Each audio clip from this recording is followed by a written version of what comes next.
আল্লাহ পাক তার আরজি পূরণ করবেন, বলবেন যাও, ফেরেশতাদের বলবেন এর জান্নাতের দরজার কাছে দাঁড় করায় দাও। জান্নাতের দরজার কাছে দাঁড়িয়ে লোকটি আবার কান্না শুরু করবে। আল্লাহ পাক প্রশ্ন করবেন, এবার কান্দো কেন?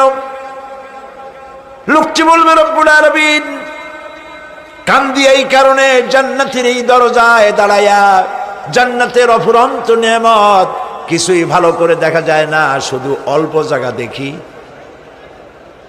যদি তুমি আমারে দয়া করে জান্নাতের মাঝখানে দাঁড় করায় দিতা, চতুর্দিকে তাকায়া তাকায়া দেখা কলিজারে ঠান্ডা বানাইতাম। তবে আমি ওয়াদা করি, জান্নাতের কোনো নাজ নেয়ামত, কোনো ফল আমি খাবো না, ধরবো না, সইব না। একটুখানি মেহেরবানি করে মাঝখানে দাঁড় করাইয়া দাও, জান্নারে ঠান্ডা করি। আল্লাহ রব্বুল আলামিন ফেরেশতাদের বলবেন, আমার এই বান্দারে জান্নাতের মাঝখানে দাঁড় করাইয়া দে।